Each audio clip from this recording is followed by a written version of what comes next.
Howdy people, welcome back. I'm Nat at Mud Magic. Thank you for joining me again. So we're doing another throwing video on Freddie while I've got it all set up. So as you would all know, probably the easiest thing that you make in pottery is plates. It's so easy, it's a round disc. You don't even have to pull walls up or anything. So if you're all going, no, I don't agree with you, or I haven't tried because I think it's just too hard, so easy. So I've got some hacks for you.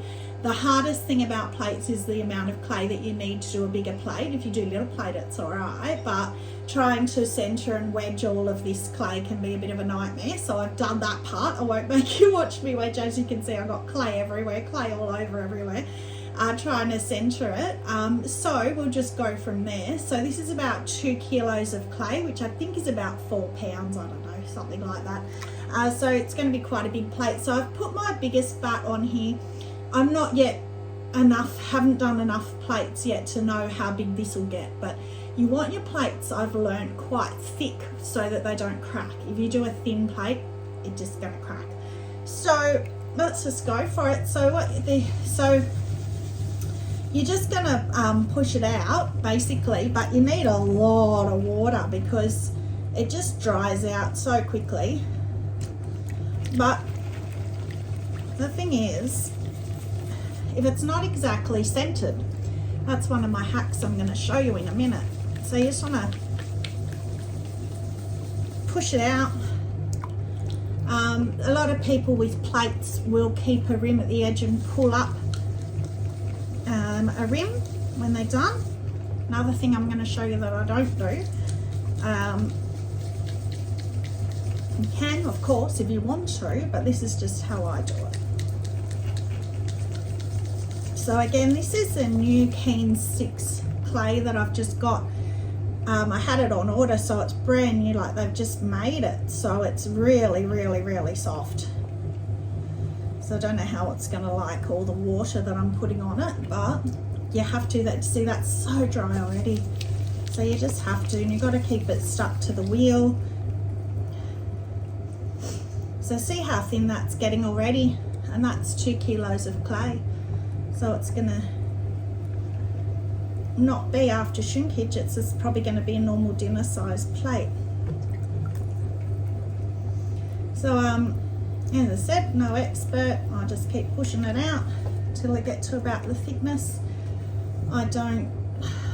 Gosh, it'll be a long time before I ever even attempted doing a dinner set and trying to get plates that nested together and all that sort of thing. That will be a long way off. So the main thing obviously is to have it nice and flat. Just keep working on that.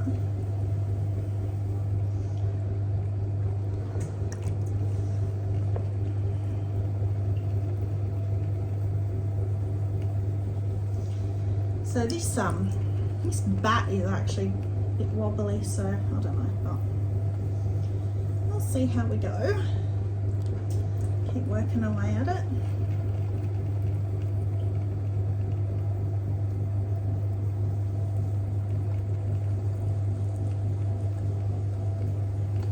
So as I said, I want it to be quite thick because it's less likely to crack. You still want to dry them really slowly. Now I've got this rib that I like using because it's dead straight, and I just push down on and sort of straighten it out, or try to.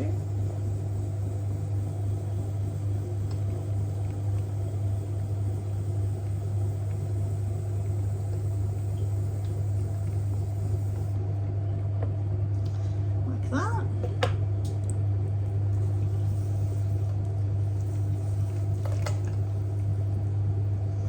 And then I'll just get my sponge and, well, it goes flying.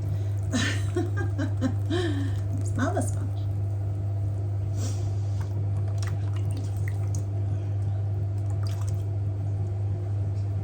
Kind of like just feel it. As I always say, your hands are your best tool. Feel it, see what you think. I don't know if you can see, but there's a little bit of a divot there, so you can just kind of bring some more clay across. Flatten it out.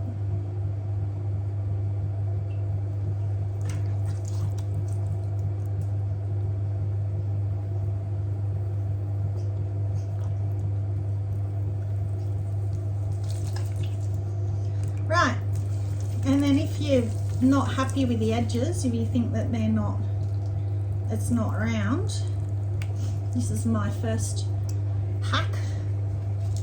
Get your needle tool, and it's the same as cutting the rim off a pot, off a bowl or a mug, and just take it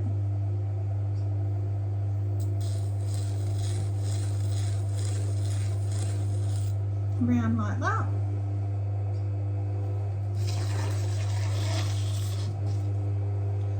And take all that off, recycle it, don't waste it.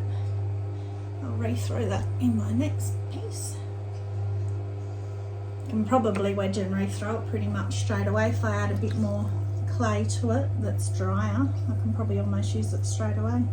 And then all of a sudden, if you didn't have it centered, all of a sudden it's much nicer.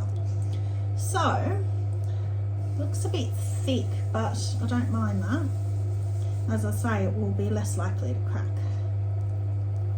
So you can always thin it out more if you want to, or even just at the edge so it doesn't look as chunky on the edges. So that's my first hack. And then my second hack, like how I said, I don't pull up walls and put it out with a plate. I don't see the point.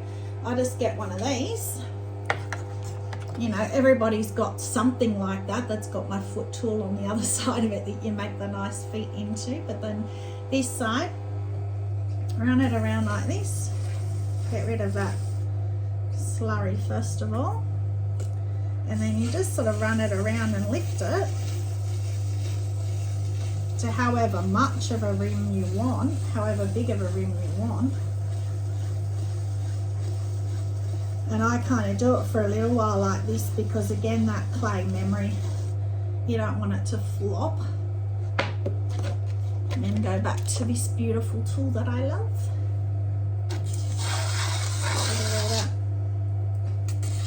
Excess in there.